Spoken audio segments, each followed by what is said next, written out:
ఓం శ్రీమాత్రే నమః. శ్రీ శివాయ గురవే నమః. యఃకర్త జగతాం భర్త సంహర్త మహసాం నిధి ప్రణమామి తమాదిత్యం బహిరంతస్తమోపహం. వీక్షకులు నమస్కారం. నేను మీ దేవులపల్లి రామకృష్ణ శాస్త్రి, ఆర్కే మాతృశ్రీ తెలుగు జ్యోతిషపరమైన యూట్యూబ్ ఛానల్. ఇప్పుడు జూలై నెల 28వ తేదీ నుండి ఆగస్టు నెల 3వ తేదీ వరకు గల గ్రహ స్థితిగతులని ఒకసారి పరిశీలన చేద్దాం.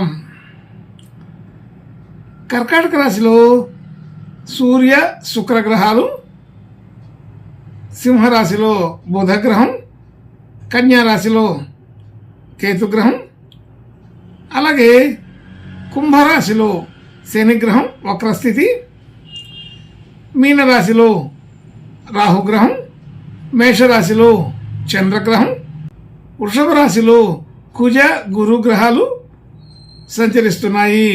ఇటువంటి గ్రహ సంచారాన్ని అనుసరించి ఈ వారం రాశులకి వార ఫలాలు తెలుసుకుందాం. ఓం శ్రీమాత్రే నమః. ఇప్పుడు కుంభరాశి వారి గురించి తెలుసుకుందాం. కుంభరాశి వారికి రాశిలోనే శని వక్రస్థితి, అలాగే 2వ స్థానంలో రాహుగ్రహం, 3వ స్థానంలో చంద్రగ్రహం, 4వ స్థానంలో కుజ గురుగ్రహాలు, 6వ స్థానంలో రవి శుక్రగ్రహాలు, 7వ స్థానంలో బుధగ్రహం, 8వ స్థానంలో కేతుగ్రహం సంచరిస్తున్నాయి. ఇటువంటి గ్రహ సంచారాన్ని అనుసరించి ఈ వారం ఈ కుంభరాశి వారికి కొంత అనుకూలమైన ఫలితాలు కనబడుతున్నాయి. అయితే ఆలోచన తీరు, నిర్ణయాలు తీసుకునే విధానం కొత్తగా ఉంటుంది. ఎప్పుడు ఉండే లక్షణం కాకుండా కొత్త విధానాలతోటి, కొత్త ఆలోచనలతోటి వెళ్ళవలసిన పరిస్థితి వస్తుంది. అంటే సమయానుకూలంగా మనం కొంత తగ్గి ఉండడం జరుగుతుందని తెలుస్తుంది. అయితే మనం ఆర్థిక పరిస్థితి సాధారణంగా ఉంటుంది. దానికోసం మనం చేసే ప్రయత్నాలు మనం ఎప్పుడు చేయనటువంటి విధానంగా మనం ధనాని కోసం ప్రయత్నం చేయడం జరుగుతుంది. ఆర్థిక కండిషన్లు ఎక్కువ పెట్టుకునైనా సరే ధనానికి ప్రత్యేకమైన ప్రయత్నాలు జరుగుతుంటాయి. అలాగే ఆర్థికపరమైన ఒత్తిడి కొంత ఉంటుంది. మానసికంగా కూడా కొంత చికాకు ఉండే అవకాశం ఉంటుంది. ఆర్థికపరమైన విషయాల్లో కొంచెం చురుకుగా ఆలోచన చేయడం జరుగుతుంది. అటువంటి ప్రయత్నాలన్నీ కూడా కొంచెం చురుకుగా చేసినప్పటికీ ఏది కూడా అనుకూలపడే అవకాశం తక్కువగా ఉంటుంది. వారం చివరిలో మాత్రం ఈ రాశి వాళ్ళకి అనుకూలత పెరిగి ఉంటుందని తెలుస్తుంది. కాబట్టి కొంత నిదానంగా పనులు అవుతుంటాయని అర్థమవుతుంది. అలాగే మాట తీరు, వ్యవహారం కూడా సౌమ్యంగానే మొదలుపెట్టినప్పటికీ కూడా అది ఎప్పుడప్పుడు వాగ్వాదాలకి దారితీసే అవకాశం ఉంటుంది. కొంచెం జాగ్రత్తగా ఉండమని అర్థం. మాట తీరు దురుసుగా ఉండకుండా చూసుకోండి. అలాగే కుటుంబ సభ్యులు, బంధుమిత్రులు అందరితో కూడా మంచి అనుకూలమైన స్థితిగతులే ఉన్నాయి. గృహ వాహన యోగాదులు బాగా అనుకూలంగా ఉన్నాయి. అయితే అనుకూలత అనేది గురు కుజ గ్రహాల యొక్క స్థితిని బట్టి ఇంకా పెరుగుతోంది. కాబట్టి అనుకూలత పెరిగిద్దనే అర్థం.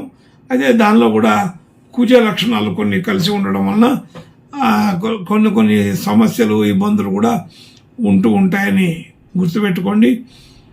అంత స్వేచ్ఛగా అయితే ఉండదు. అన్ని పనులు అవుతూ ఉంటాయి. శుభకార్యాలు చేయవలసి వస్తుంది. శుభ లక్షణాలు పెరుగుతూ ఉన్నాయి. విద్యార్థులకి విద్యా సంబంధించిన విషయాలకి సాధారణమైన అనుకూలత బాగానే ఉంది. కొత్త కోర్సులు, విద్యలు నేర్చుకోవడానికి అనుకూలంగానే ఉంది. అలాగే సంతానం వలన కీర్తి ప్రతిష్టలు పెరిగే అవకాశం ఉంది. ఆర్థిక రుణ సంబంధించిన విధానాల్లో కొన్ని చోట్ల కండిషన్లతో ఉంటుంది. కొన్ని చోట్ల ఫ్రీగానే ఉండే అవకాశం ఉంటుంది. అంటే మనకు అనుకూలమైన పద్ధతిలో కొంత, ప్రతికూలమైనప్పటికీ కూడా తప్పనిసరి కొంత రుణ సంబంధించిన విషయాల్లో తెచ్చుకోవడం ఇచ్చుకోవడం జరగాల్సిన పరిస్థితి ఉంది. అలాగే క్రయ విక్రయాది విషయాలకి అనుకూలమైన సమయంగానే తెలుస్తోంది. భార్యాభర్తల మధ్య అనుకూలత కొంత పెరుగుతుందని తెలుస్తుంది. బాగానే అనుకూలత ఉంటుంది.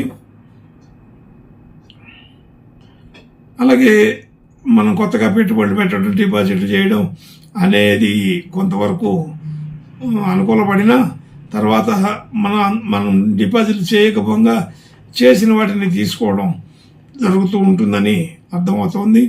కాబట్టి ఇది కూడా కొంత ఇబ్బందికర విషయమే, కానీ అది తెచ్చుకోవడం కూడా ఒక అనుకూలమని అనుకుంటే అది మంచి మాట కింద మారుతుంది. అలాగే భాగ్యస్థితి సాధారణంగా ఉంటుంది. అంటే వృద్ధికరంగా ఉన్నప్పటికీ ఆ వృద్ధికి సంబంధించిన విషయాలు అనుకూలంగా ఉండకపోవచ్చు. ఉద్యోగ స్థితి, వ్యాపార స్థితి సాధారణంగా ఉంటుంది. వృత్తిపరమైన విషయాలు కొంత అనుకూలంగా ఉంటాయి. వృత్తి, ఉద్యోగ, వ్యాపారాది విషయాల్లో కొంత మరీ ఎక్కువ లాభసాటి కాకపోయినా అనుకూలమైన స్థితి అయితే కనబడుతుంది. అలాగే మనం చేసే పనులకి గుర్తింపు, గౌరవం కలిగే అవకాశం బాగానే ఉంది. సాధారణమైన ఖర్చులలో కొద్దిగా డాంబికం కనబడుతుంది.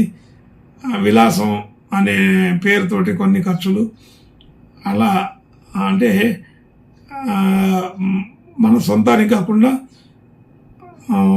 భవిష్యత్ అవసరాలకు సంబంధించిన ఖర్చులు ఎక్కువగా ఉంటాయని తెలుస్తుంది. మొత్తానికి ఏదైనా ఖర్చులు కొద్దిగా విలాసవంతంగానే ఉంటుంటాయి. ఇంకా మంచి శుభ లక్షణాలు కలగడం కోసం ఈ కుంభరాశి వారు ఈ వారం ఈశ్వరుని ప్రార్థన, నమస్కారాలు, అభిషేకాలు చేసుకుంటే ఇంకా బాగా అనుకూలంగా ఉండే అవకాశం కూడా ఉన్నది. శుభం భూయాత్. ఓం శ్రీమాత్రే నమః.